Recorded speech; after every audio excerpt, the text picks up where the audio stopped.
Buenas noches, queridos hermanos, ¿cómo están? ¿Cómo está la noche? Bien, me alegra mucho. Gracias, Pastor, por la oración y gracias al grupo por los cantos. Y también aprovecho la oportunidad para agradecer a Dios, a los pastores, al liderazgo y a cada uno de ustedes por permitirme servirles mediante la exposición de su palabra. Entonces, estamos viendo nosotros Primera de Juan y Primera de Juan, muchas gracias, mi hermanito Manuel.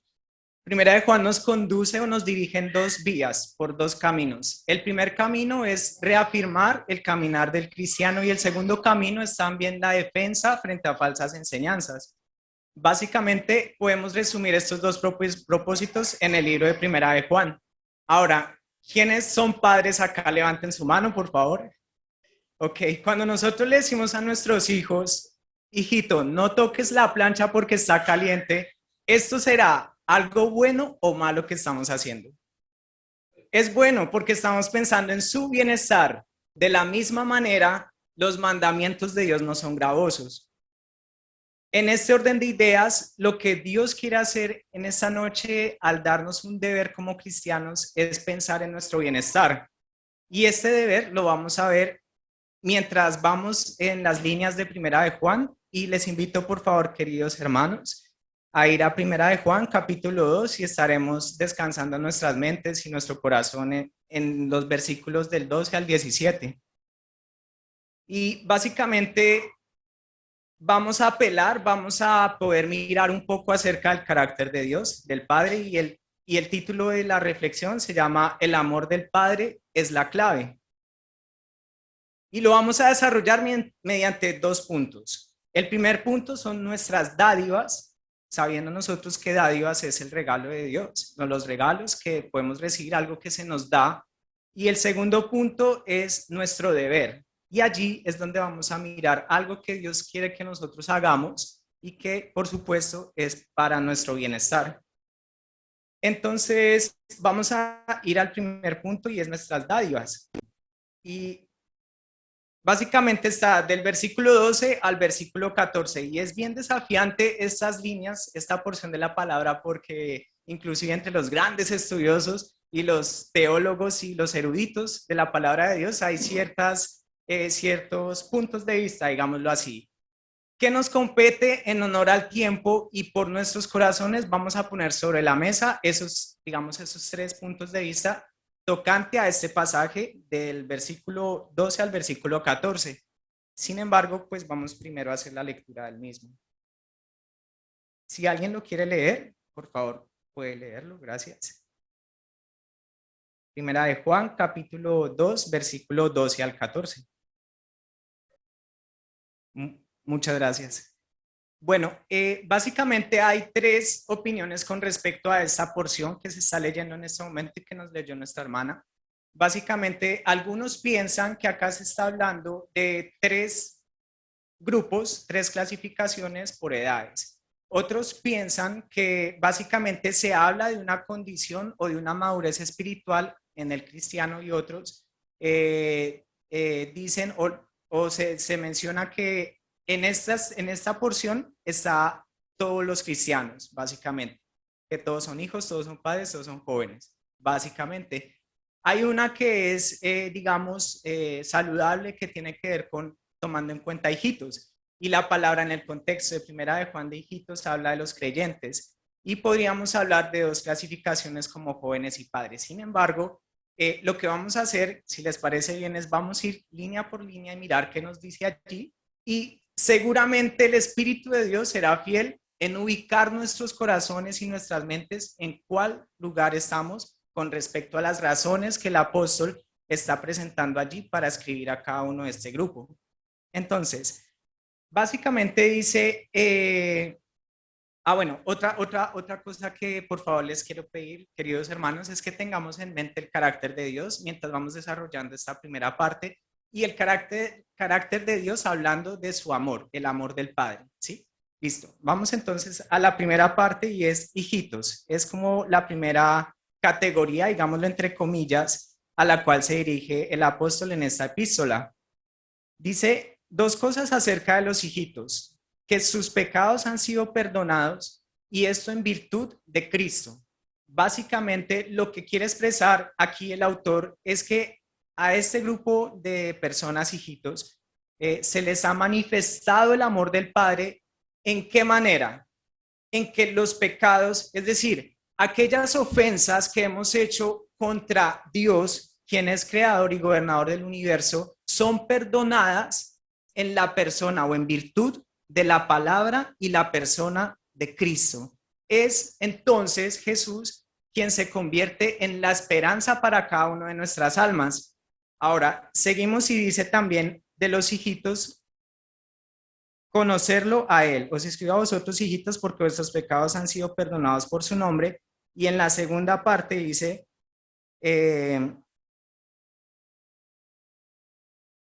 hijitos, porque habéis conocido al Padre. Ahora, ese conocimiento que se habla acá, básicamente es ese conocimiento por el cual podemos nosotros decir Abba Padre. Es un conocimiento que nos lleva en ese orden de ideas de ser perdonados de nuestros pecados a ser hijos de Dios, como dice Juan 1:12, ¿verdad? Más a todos los que le recibieron, a los que creen en su nombre, les dio el derecho, la potestad de ser hijos de Dios. De manera que este conocimiento al cual se refiere es el vínculo paternal que se tiene con el Padre, valga la redundancia, ¿verdad? Ahora, vamos a seguir a la siguiente categoría, que son los padres, y que está expresado en el versículo 13, os escribo a vosotros padres porque conocéis al que es desde el principio, y el 14, padres porque habéis conocido al que es desde el principio. En este caso, a diferencia de la primera parte, se habla del conocimiento del que es desde el principio.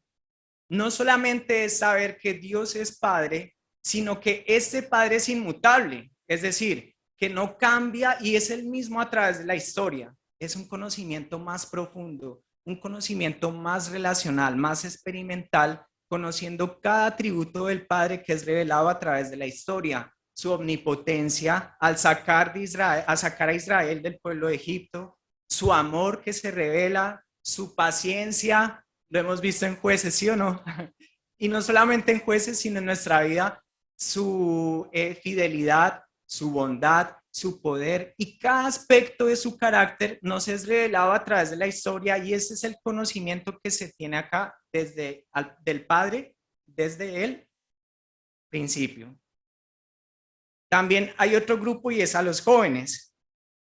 Dice, os escribo a vosotros padres, dice, os escribo a vosotros jóvenes porque habéis vencido al maligno, os escribo a vosotros jóvenes porque sois fuertes y la palabra de Dios permanece en vosotros. Ahora, acá nos está mostrando cuántas características de los jóvenes. 3, correcto. Primero, básicamente que has vencido al maligno. Entonces, nosotros sí o sí nos vemos frente a un conflicto espiritual, sí o sí nos vemos frente a una guerra, ¿sí o no? Básicamente lo que se está declarando acá es que en Cristo este conflicto ha tenido término, ha sido concluido y podemos mirar nosotros, si alguien por favor puede leer Colosenses, por favor, Colosenses capítulo 2, del 14 al 15. Gracias, mi hermano Rodolfo. Mira, acá podemos nosotros encontrar esa esperanza de saber que este conflicto ha tenido su término y es en Cristo Jesús. ¿Por qué? Porque exhibió públicamente y el acta que había contra nosotros los clavó allí en la cruz. Y por tanto en él, solamente en él encontramos la esperanza y la victoria. Allí se termina ese conflicto que estaba allí presente a través de la humanidad y que surgió de Eva y Adán, ¿verdad? Entonces, cuando dice jóvenes han vencido al maligno, por supuesto que se tiene que pensar en la obra redentora de Cristo y no tanto en la suficiencia de los jóvenes, porque estos jóvenes, si hubiesen vencido al maligno en sus propias fuerzas, pregunta, ¿Cristo sería suficiente? Ok, así es, necesitamos a Él para ser suficientes en toda tarea cristiana. También les escribo a los jóvenes porque son fuertes y pido perdón, sé que el pasaje no es directamente aplicable, pero solamente quisiera apelar a un principio que hay allí en Zacarías cuando dice, no es con ejército ni con fuerza, sino con mi espíritu, ha dicho Jehová de los ejércitos. En un sentido, querida iglesia, somos o son los jóvenes fuertes, los jóvenes que se está refiriendo allí son fuertes solo porque el Espíritu de Dios está en sus corazones. Y también dice que la palabra permanece.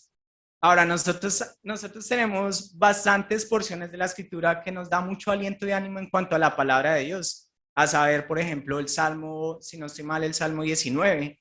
La ley de Jehová es perfecta que convierte el alma. O Jesús cuando dice, santifícalos en tu verdad. Tu palabra, eso es esperanzador. Sin embargo, también es muy saludable para cada uno de nosotros. Y lo digo nosotros porque ustedes me ayudan a mí, yo les ayudo a ustedes y todos nosotros vamos caminando en la misma dirección. Es que nosotros debemos permanecer en ella o la palabra permanece en nosotros. Podemos nosotros referirnos al Salmo 1. Bienaventurado el varón que no anduvo en consejo de malos, ni estuvo en camino de pecadores, ni en silla de escarnecedores se ha sentado, sino que ¿qué? En la ley de Jehová está su delicia y en su ley medita de día y de... Será como árbol plantado junto a corrientes de agua que da su fruto en su tiempo y su hoja no cae y todo lo que hace prosperará. Y es muy saludable, queridos hermanos. De alguna manera las líneas están conectadas allí en Primera de Juan diciendo que la fortaleza viene, sí, la palabra de Dios permanece en cada uno de nosotros. Entonces, tenemos estos grupos, tenemos unas líneas que describen a cada grupo y vamos entonces a pasar al siguiente punto y a ver el deber, nuestro deber, ¿sí? Y básicamente acá vamos a ver la razón, o sea, todo esto que dio el apóstol Juan en esta epístola son las razones por las cuales escribe. ¿Y qué escribe? No améis al mundo. Este es nuestro deber, queridos hermanos, no amar al mundo. Ahora, el amor, ¿saben? Es un conflicto grandísimo definir el amor. Es bastante difícil, es complejo, es profundo. De aquí que en la escritura se diga que Dios es amor. Es muy profundo este término para describirlo, pero para efectos de esta reflexión vamos a pensar en el amor en términos de dar, porque el amor implica, ¿cierto? O no sé, es difícil o fácil dar. ¿Qué piensan? Nuestro hermanito Ali nos habló de eso, ¿no? De amar. Y cuando dice Primera de Juan de amar, habla específicamente de amar en hecho y en verdad. Y el amor está expresado en el dar. Y ese es el desafío, mis queridos hermanos. Entonces vamos a pensar en eso. ¿Cómo? Miremos nuevamente el carácter de Dios. Juan 3:16, ¿recuerdan qué dice? Porque de tal manera amó Dios al mundo que... Listo, primera de Juan 3:16 dice que en esto se manifestó el amor de Dios. ¿En qué? Envió, entregó. Y que puso también, dice primera de Juan, hablando del amor. Vamos a pensar entonces en el amor en términos de dar, ¿sí? Listo. ¿Y el mundo? ¿Qué es el mundo? ¿Será aquello que es creado? Nosotros como varones amamos a nuestra esposa, nosotros podemos pensar que no amemos a la creación de Dios que es nuestra esposa, ¿sí o no? Bueno, lo ideal es que, por supuesto que vamos a amar, la verdad, de manera que la creación de Dios no es mala en sí misma. De aquí que Él diga que, de aquí que hizo todas las cosas en Génesis capítulo 1 y vio Dios que todo lo que había hecho era bueno en gran manera. No es ese el mundo al que se está refiriendo acá el apóstol. Lo que se está refiriendo el apóstol es ese sistema o esa sociedad humana que se organiza sobre principios falsos y que se caracteriza por deseos bajos, falsos valores y egoísmo. En otras palabras, el mundo que se expresa acá y que es en el contexto del Nuevo Testamento, básicamente en este mundo no está ni Cristo ni Dios, ni huele, ni sabe, ni se nombra, ni se piensa en Él. Es lo que nos ofrece el mundo. Hagamos algo. Para entender un poquito mejor acerca del mundo, veamos qué nos ofrece el mundo, hablando de dar. Miren que la primera parte nosotros vimos nuestras dádivas, o sea, lo que el Padre nos ha dado a los hijitos, ha dado a los padres y ha dado a los jóvenes. Gracias. Ahora vamos a ver qué nos ofrece, qué da el mundo y por qué será que Dios nos dice que no amemos al mundo. Bien, bueno, vamos a ir a esa segunda parte y está el versículo 14 al 17. Perdón, del 15 al 17. No améis al mundo ni las cosas que están en el mundo. Si alguno ama al mundo, el amor del Padre no está en él, porque todo lo que hay en el mundo, los deseos de la carne, los deseos de los ojos y la vanagloria de la vida, no proviene del Padre, sino del mundo. Y el mundo pasa y sus deseos, pero el que hace la voluntad de Dios permanece para hoy y mañana, para siempre. Entonces, ¿qué nos ofrece el mundo? ¿Qué proviene del mundo? Y la mejor forma de verlo es de pronto mirando un poquito a Eva, porque Eva experimentó algo acerca de lo que ofrece el mundo.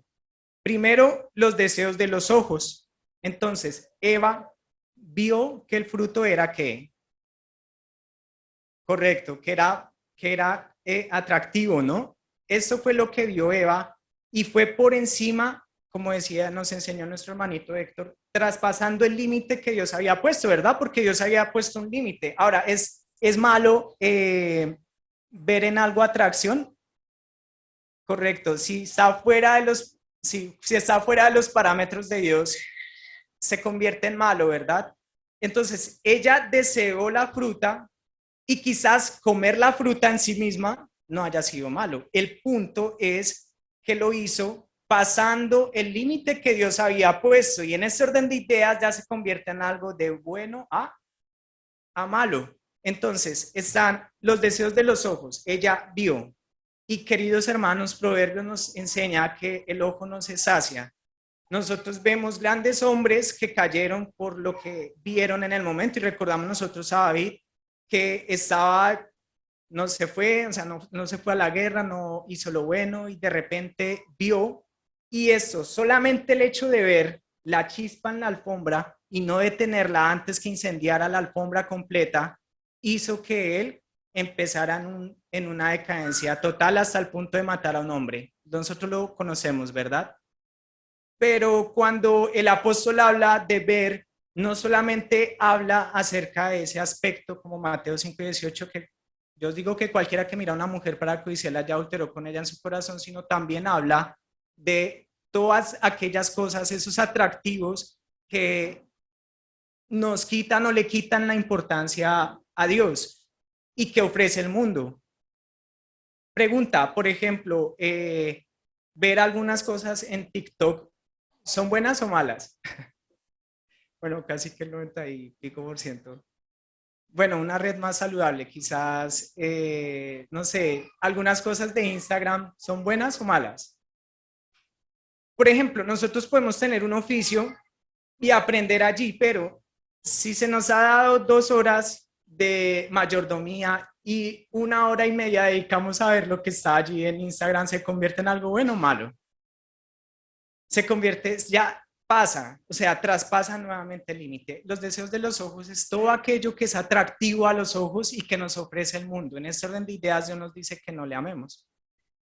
Los deseos de la carne, mira, Eva no solamente vio que esto era atractivo, sino que era bueno para comer. Correcto, las salchipapas malas, mentiras. Bueno, hay alimentos que no son malos. De hecho, la comida no es mala. De hecho, sentir hambre o tener hambre no es malo en sí mismo, ¿verdad? No es malo. Pero el descontrol hace que esto se convierta en malo. Lo que proviene del mundo, cosas de este tipo, los deseos de la carne, la comodidad, entre otras cosas, el carro o la moto, que es cilindraje 1600. Pregunta, ¿es una necesidad o es simplemente por llamar la atención? Solo es por dejarlo ahí, es un ejemplo pequeño. Bueno, Eva vio que era bueno para comer y aunque era bueno para comer, lo que pasó fue que traspasó el límite, ¿verdad? Y la vanagloria de la vida. Mis queridos, queridísimos hermanos, los problemas, las dificultades, inclusive nuestra guerra en contra del pecado, en un sentido es bueno la guerra en contra del pecado, no el pecado en sí mismo, ¿no? Es bueno en que nos lleva a depender de Dios. En otras palabras, cada que nosotros llegamos a tener orgullo, llegamos a la autosuficiencia, llegamos a hacer las cosas por nuestros propios medios, ignorando y olvidando al Dios de amor que entregó su vida por nosotros, en ese momento que estamos siendo autosuficientes y cayendo en vanagloria, alejándonos del amor de Dios, nos hace estériles, nos hace totalmente separados de Él, nos va alejando poco a poco del Padre. Cada problema, cada dificultad, cada crisis, cada aspecto de nuestra vida es una buena oportunidad, mis queridos hermanos, de acercarnos más a Dios. La vanagloria, Eva lo vio en que si comía el fruto, ¿qué le dijo la serpiente? Para alcanzar la sabiduría, ¿verdad? Alcanzar la sabiduría fuera del Padre, fuera de Dios.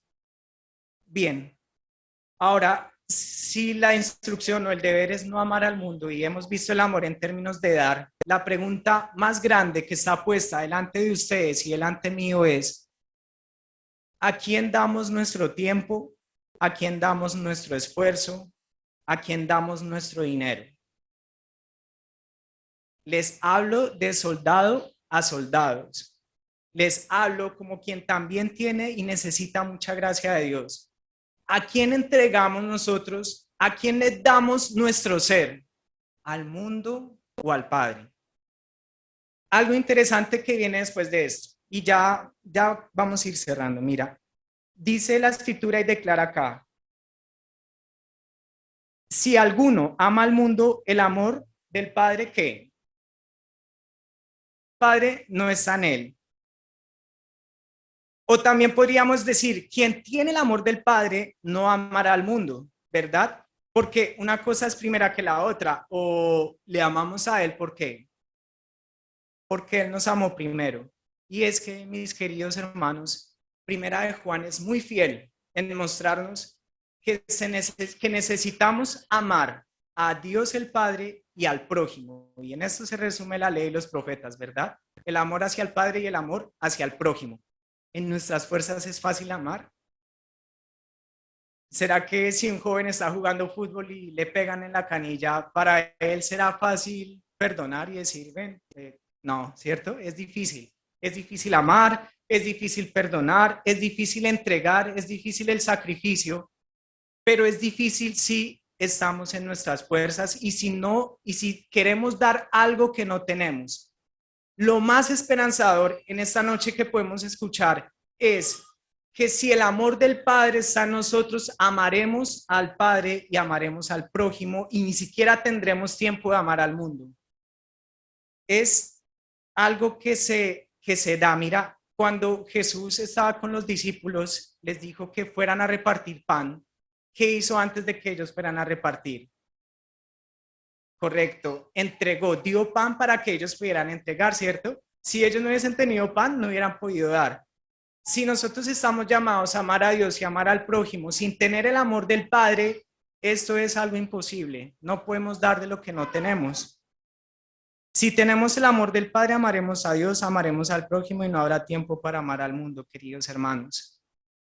Y esto es lo que declara acá, por eso el amor del Padre es la clave para todo en nuestra vida cristiana. Para no amar al mundo, lo importante es que tengamos el amor del Padre, el cual se ha manifestado en que Él entregó a su Hijo por nosotros para ser perdonados por nuestro pecado. Querido oyente, ¿tienes amor por el Padre? ¿O tienes el amor del Padre? Si no lo tienes, en esta noche, y por favor, querido oyente, como dice Hebreos, si oyeres hoy su voz, no endurezcáis vuestros corazones. Si en esta noche has pasado los días ignorando el llamado de Dios para que estés con Él, esta noche puedes tú tomar una decisión y decir, acepto el amor del Padre. Y recordemos cómo se manifestó el amor del Padre, que entregó a su Hijo por nosotros para ser perdonados de nuestros pecados. Entonces, dice Jesús, mirad a mí todos los términos de la tierra y sed salvos. ¿Hay esperanza? Sí, hay esperanza en Cristo Jesús. Y también para ti, querido cristiano, para nosotros como cristianos, es muy saludable, no solamente que hayamos recibido el amor del Padre, porque les cuento algo, y yo sé que la lluvia acá en Bonda, en el periodo que se presentó, fue bien difícil, ¿verdad? Bastante lluvia. Sin embargo, hubo un grupo que estaba muy agradecido y eran las plantas. Nosotros podemos ver por encima de todo el paisaje y veíamos en el tiempo de la lluvia que había mucha vegetación, ¿verdad? Pero ahorita, digamos, allá en Bonda hay muchas partes resecas. Saben, mis queridos hermanos, el amor del Padre se ha puesto en nuestros corazones, pero es importantísimo regarlo, cultivarlo, cuidarlo. Es importante mantener al amor del Padre vivo, porque solamente de esa manera nosotros podemos no amar al mundo. Si nuestro amor se seca, si el amor del Padre se seca y queda estéril, nosotros inclusive podemos llegar a caer en este engaño de tener más atracción con respecto al mundo y no al Padre. El desafío, mis queridos hermanos, es eh, tener al Padre, cultivar ese amor por Él y de esta manera naturalmente florecerá un amor genuino hacia Él, hacia el prójimo y como les digo, créanme, ni siquiera va a haber tiempo para amar al mundo. Van a ser naturalmente. Muchas gracias, queridos hermanos. Padre, te agradezco profundamente, Señor, por la oportunidad de hablar tu palabra, Señor. Espero, querido Dios, que haya algo que haya podido quedar en nuestras vidas y ayúdanos, bendito Dios, a no amar el mundo, a cumplir este deber, a como Eva, Señor, no seguir este ejemplo que ella, en el que ella cayó, donde vio, donde comió, pensando que iba a ser más sabia que tú y de te pido que podamos seguir el ejemplo de Jesús, que también fue sujeto a las mismas dificultades, pero con la palabra respondió bien ante estas tentaciones y pudo obtener victoria. Querido Padre, gracias porque solamente en ti nosotros podemos tener la suficiencia para cualquier deber cristiano y te amamos y te bendecimos incluso por los problemas y todo aquello que es difícil, porque esto también lo utilizas tú para que nosotros podamos estar cerca de ti en la persona de Cristo. Muchas gracias, bendito Dios, en el nombre de Jesús. Amén.